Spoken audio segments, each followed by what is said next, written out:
Kailan ka mag-uumpisa sa pagiging konduktor mo? Wika ni Chris sa binata. Ililipat na ako sa apartment sa Cavite bukas. Kaya starting tomorrow, ikaw muna ang OAC dito sa opisina. Tinawagan mo na ba sina Tito? Alam ba na parents mo tong balak mo? I don't want to bother them. Ngayon pa lang ine-enjoy na ni Dad ang retirement niya. He's having a great time with my mom. Ayokong sirain yun. Taon nang nasa Hawaii ang mga magulang ni Lucas. Nagpa siyang mag-asawa, nagugulin roon ang retirement days ng mga ito. Napailing si Chris, may pag-aalala pa rin sa mukha nito. I don't know, Lucas. Parang ako ang natatakot dito sa gagawin mo. Ano naman ang dapat mong ikatakot? I'm perfectly capable of taking care of myself. Matagal siyang tinitigan ito. Seryoso ito nang magsalita. I know you've been receiving threats. Nagsalubong ang mga kilay niya. At sino namang nagsabi sa'yo niyan? I happened to read one of the letters the other day at kinumpirma mismo sa akin ni Donna na ilang linggo ka nang nakakatanggap niyon. Nag-isang linya ang mga labi ni Lucas. Bakit hindi mo sinasabi sa akin ang tungkol sa sulat? It's nothing, Chris. Trabaho lang yan ang mga walang magawa sa buhay. Don't take it seriously. I don't think na isa lang iyong prank. Your life may be seriously in danger. Katuwiran nito. Tumawa siya. Masyado kang napaparanoid dahil lang sa isang walang kabuluhang bagay. Huwag mo na lang kasing pansinin. Lucas, look, granted na mga taong balak akong gawa ng masama. Pero hindi nila ako makikilala dahil magpapanggap nga akong konduktor. Hindi siguro nila ipagkakamali ang isang billionaire sa isang ordinaryong trabahador lang. Walang dalawang tao ang magkamuka. Not in the same lifetime, unless identical twins sila. Kahit anong disguise pa ang ilagay mo dyan sa mukha mo, they'll figure it out soon. And that's what makes me nervous. Walang makakatulong sa'yo kapag nangyari yun. Sa halip na mabahala ay natatawang tinapik ni Lucas ang balikat ng pinsan. Thanks for the concern, cousin. But I think you're still overreacting. Walang mangyayaring masama sa akin, kaya wala kang dapat ipag-alala. It was her most dreaded day of the week, Monday. Umpisa uli ng isang linggong pagising ng maaga, pag-uwi ng gabi, pakikipagbuno sa ibang pasahero sa bus, at pag-iinit ng ulo dahil sa traffic. She had been struggling with the same routine for 7 years. Mula nang mag-graduate siya sa 2-year course sa computer secretarial. Gusto sana ni Amanda na maging computer engineer. Pero hanggang 2 taon lamang na pag-aaral ang kaya ng sahod ng tatay niyang clerk lang sa City Hall. Nag-aaral din kasi ang 2 pa niyang nakababatang kapatid. Pinagkakasya lang nito ang kinikita sa pamilya. Nakakasawa na. Nakasimangot na bumaba ng jeep si Amanda at pumasok sa bus terminal. May 5 minutes pa bago umalis ang nakaschedule na biyahe. Umupo muna siya sa waiting area kasama ng ibang pasahero. Ini-inspeksyon pa kasi ng mekaniko ang makinilya ng bus. Muli niyang naisip ang tungkol sa sitwasyon niya. Kahit gusto niyang maging optimistic, wala talaga siyang makitang magandang future para sa kanya at sa kanyang pamilya. Unless just do something drastic. Binalak na niyang mag-abroad, pero wala siyang pang-placement fee. Sinong magpapautang ng 30,000 ng walang collateral? Hindi siya pwedeng mag-apply sa mga job postings ng mismong agency na pinapasukan niya. May policy kasi na walang internal hiring sa opisina nila. Kung gusto niyang mag-apply sa isa sa mga openings abroad, kailangan niyang mag-resign at dumaan sa normal na proseso ng pag-a-apply. May mga nakikita siya sa internet, pero yun nga, ay kailangan pa rin niya ng pera. Yung biyaheng Loton dyan, pwede na kayong sumakay. Sigaw ng dispatcher. Halos sabay-sabay nang nagtayuan ang mga katabi niyang pasahero. Pagpasok sa bus ay umupo si Amanda sa kanyang paboritong upuan. Iyong third window seat sa side ng driver. Maya-maya ay lumula na ang driver. Kilala na niya si Mang Isko, pati na ang konduktor nitong si Robert. Ang hindi niya kilala ay ang kasama nitong binata. Bagong driver? Pero hindi. May suot itong belt bag at naka-uniforme ito ng katulad sa ibang konduktor. Bagong konduktor siguro. Aniya sa sarili. Huling sumakay ang konduktor na si Robert na nakasuot ng civilian clothes. Mukhang hindi itong naka-duty ngayon. Ano pare, ready ka na? Robert said in his usual Visaya accent. Oo naman. Nagsalubong ang mga kilay ni Amanda at muling sinilip ang unahan ng bus. Nakatalikod ang baguhang konduktor. Matangkad ito, puna niya, at maganda ang boses. Buong buo at lalaking lalaki. Biglang lumakas ang tibok ng puso niya nang sumulyap ito sa driver. Wow! Ang tangos ng ilong at ang ganda ng lips. Konduktor ba talaga to? Bigla itong lumingon sa gawin nila. Hindi niya alam kung nahuli siya nitong nakatiting dito. But just the same time, namumula na bigla siyang tumingin sa bintana. Napataas ang kilay ni Lucas nang mapuna ang dalagang nakaupo sa third seat. Nahuli niya itong nakatitig sa kanya at bigla itong nagbaling ng tingin nang lumingon siya. From his distance, kita niya ang biglang pamumula ng pisngi nito. Malapit na sila sa checkpoint nang sumenya si Robert na mamigay siya ng ticket. Kinuha niya ang binigay nitong bundle at isa-isa niyang tinanong ang mga pasahero. Miss, san ka? Tanong niya pagtapat sa nakayukong dalaga. Pedro Hill. Pumunit siya ng ticket na sakto sa dapat na pamasahe. Nang abutin nito ang ticket, ay hindi pa rin ito nakatingin sa kanya. May pumasok na kalokohan sa isip niya. Hinawakan niya ang mga kamay nito at tama ang hula niya. On impulse ay bigla itong nag-angat ng muka. Round, innocent eyes. Iyon ang una niyang napuna. Wala sa loob na napangiti si Lucas. Hindi pa man, mukhang may kahihinatnan na itong sinimulan niya. Hindi na niya nagawa pang obserbahan ang kilos ng dalaga dahil unti-unti nang napupuno ang bus at naging abala siya sa pagbibigay ng tiket at paniningil. Ngunit sa tuwing mapapadaan siya sa pwesto nito, ay sinusulyapan niya ito. Paminsan-minsan ay nagtatagpo ang mga mata nila. Mukhang mayat-maya rin siyang tinititigan ng estranghera. Nakapagtataka, pero nagugustuhan niya iyon. Punong-puno ang bus. Ngayon lang siya naka-experience ng ganito. At hindi rin miminsang uminit ang ulo niya dahil sa makukulit at pasaway na pasahero. Mabuti na lang at likas na mahaba ang pasensya niya. At kahit paano, ay naiintindihan niya ang mga ito. Karamihan sa mga sakay nila ay mga papasok sa trabaho at naghahabol ng oras. Nagtitiis sa mga itong makipagsiksikan sa puno ng sasakyan para lang umabot sa oras. Nasa Rojas Boulevard na sila nang magsimulang lumuwag na ang loob ng sasakyan. Wala na rin siyang kailangan tiketan at singilin ng pamasahe. Not bad for my first day. Aniya sa sarili. Okay ka lang? Tanong ni Robert na sinabayan pa ng tapik sa kanyang balikat. Nang dumami na ang pasahero, ay nakaalalay na ito sa kanya.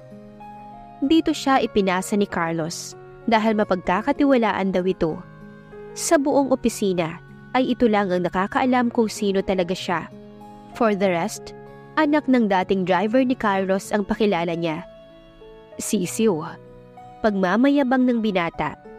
Nagtawa na ng dalawa niyang kasama sa unahan. Lumiko sila sa Quirino patungong Taft. Pagtapat sa Philippine Women's University, ay bumaba ang 3 estudyanteng babae. Bye, Pogi! Bukas uli ha! Walang gatol na sabi ng isa. May iniabot namang isang papel ang isang kasama nito. Nang buklatin niya, ay may 3 pangalan na may corresponding cellphone numbers ang nakasulat doon. Mang Isko, mukhang mauungusan tayo nitong lalaking to. Abay unang araw pa lang, mabili na sa mga babae. Tsaka kung dito pa lang maya-maya'y siksika na tayo. Paniguradong maraming mag-aabang dito sa bus natin bukas.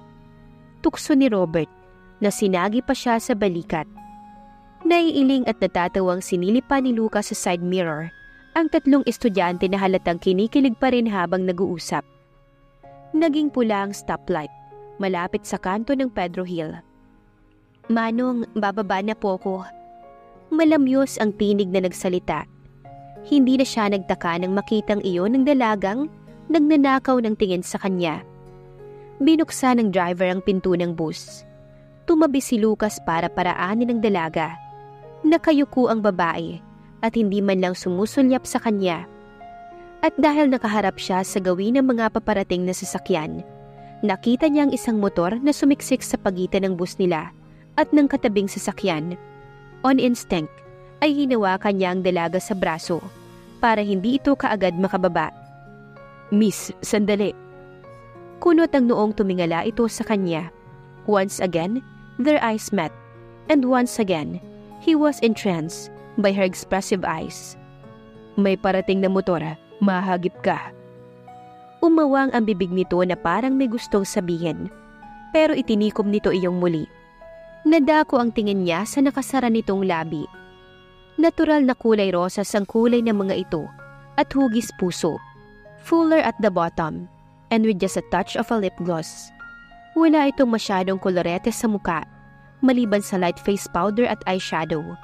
At dahil magkadikit sila, nasamyo rin niya ang fruity scent na kulo na gamit ng dalaga. Nabasag ang magical na sandali nang isara ni Mang Isko ang pinto at dahan-dahang umusad ang bus. "Teka ho, bababa na ako." "Itatabi ko lang sa kabila, Ineng." Napasunyap itong muli sa kanya. She looked panicked now, her eyes as round as average size marbles. Pwede bang bitawan mo na ang braso ko?" Kaya naman pala, hawak pa rin niya ito. "Oops, sorry miss." Pasimple siyang inirapan ng dalaga na kinangiti niya. Nang maitabi ang bus ay bumaba na ang dalaga. Nagpasalamat ito sa kanya at ikinasaya niya iyon. "Bakit ang pula ng mukha mo, Amanda?" Puna ng kaibigan niyang si Bea. Nakasalubong niya ito at katulad niya ay papasok din ito sa cubicle nila. May bitbit itong isang tasa ng kape. "Huwag mong sabihin na naghagdanan ka, ang aga pa." 7:30 pa lang. 8:00 pa ang bukas ng opisina nila. "Medyo mainit lang ang sinakyan kong bus." Dahilan ni Amanda. "Teka lang, punta ako sa CR." Hindi na niya hinintay na sumagot ito. Mabilis siyang pumasok sa ladies' room na nasa pinakadulo ng hanay ng mga cubicles. Kainis! Natampal niyang bigla ang dalawang pisngi. Kaya pala ganoon na lang ang pagtataka ni Bea. Hindi lang siya simpleng nag-blush. Pulang-pula ang buong mukha niya at pati ang malaking bahagi ng kanyang liig. Halatang halata dahil maputi siya. Kung bakit naman kasi ganoon na lang ang epekto sa kanya ng gwapong konduktor na yon. Na love at first sight pa yata siya. Nanlaki ang kanyang mga mata. No, hindi pwede. Hindi siya pwedeng ma-in-love sa isang konduktor lang. Attracted lang siya rito dahil gwapo ito. It couldn't be love. Paulit-ulit niya yung sinabi sa kanyang sarili, habang pilit ibinabalik sa normal ang tibok ng kanyang puso. At lumipas ang ilang minuto, na hindi pa rin humuhupa ang pamumula niya, ay napilitan na siyang maghilamos. "Okay ka na?" Tanong ni Bea nang makabalik siya. 10 minuto rin yata siyang nakalagi sa loob ng restroom. "Okay naman ako, medyo mainit lang talaga." Pagdadahilan niya na umupo na sa kanyang pwesto. "Baka lalagnatin ka, uso pa man din yan ngayon." Baka nga." Sang-ayon na lamang niya. Lumipas ang maghapon na naging abala na sila sa trabaho. Palagi namang ganoon sa agency nila. 6:00 pa lang ng umaga ay may mga taong naghihintay na sa labas ng opisina. May mga datihang OFW na nagre-report lang. Pero karamihan ay mga baguhan na nagnanais makipagsapalaran sa ibang bansa. Walang ipinagkaiba ang mga ito sa katulad niyang naghahangad ng kaunting ginhawa. Nang sumapit ang 5:00, ay sinabihan sila ng department head na kailangan nilang mag-overtime hanggang 8:00. Nagkatinginan sila ni Bea. "Naman, mamiss ko ang isang episode ng sinusubaybayan kong telenovela." Pagmamaktol nito, natatawang napailing na lang si Amanda. "Ganyan talaga, Bea. No choice tayo. Mabuti nga taga-Ermita ka lang. Ako Cavite City pa. Panigurado 10:00 na ng gabi ako makakauwi nito." Malalim ang buntong hininga ang pinakawala ni Amanda. Napapagod na siya. Pero gaya nga ng sinabi niya, wala siyang choice kundi ang sumunod. Hustong 8:00 nang mag-time out na sila ni Bea. Magkaiba sila ng daan. Tatawid pa sana siya sa kabila para makasakay ng bus. Bea, huwag mo na akong ihatid sa kabila. Kapag wala silang overtime, ay sumasabay ito sa kanya patawid at hinihintay siyang makasakay bago ito tatawid uli sa kabila. Sigurado ka? Okay lang sa'yo? Oo naman, at saka punuan na ang jeep eh.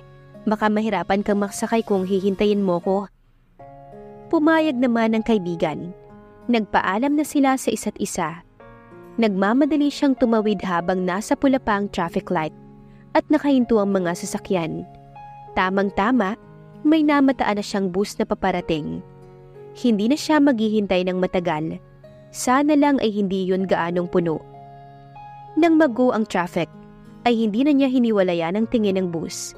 Nang medyo malapit na iyon ay sumenya siya. Nagmaniobra naman ang driver para itabi ang bus. Pero napangiwi si Amanda nang makitang may ilang lalaki ang nakatayo sa bandang hulihan. Kainis? Pihadong sa bakoor na naman ako makakaupo nito. Miss, dito ka na maupo. Si Robert iyon. May inilabas itong isang maliit na bono black chair mula sa gilid ng driver. Sa pagmamadali niyang makasakay, hindi niya napansin na ito rin ang bus na sinakyan niya kaninang umaga. Otomatikong tumibok na naman ng malakas ang kanyang puso. Ibig sabihin ay narito si Mr. Poging konduktor. Sige na miss, upo ka na. Thank you. Masyadong mababa ang monoblock chair at nalilinis ang laylayan ng palda niya. Pero mas okay na yon kaysa ang mangawit ang mga binti niya sa pagtayo. Wiw, sana hindi tayo ma-traffic. Nagkunwari siyang naghalugog sa kanyang bag.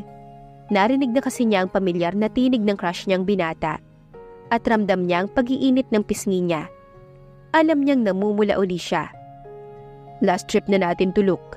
Pwede na lang kung gusto mong umextra. Ani Robert. So, Luke pala ang pangalan nito. Hindi na, pagod na ako. Natatawang sagot ng lalaki. Nakayuko ang dalaga. Kaya hindi niya nakita ang kotseng bigla na lang nag-cut sa unahan nila. Napilitang tapakan ng driver nila ang preno, sanhi para mahila ang katawan niya papunta sa unahan. At dahil abala siya sa pagtitext kuno, muntik na siyang makipaghalikan sa dashboard. Kung hindi lang naiharang ni Lucas ang isang braso nito sa katawan niya. Okay ka lang? Tanong ng binata na matiim na katingin sa kanya. He was still holding her body. Nasa may itaas lang na unahan bahagi ang katawan niya ang kanang braso nito, almost embracing her. Nahihiyang itinulak niya ang braso nito. Oo, salamat.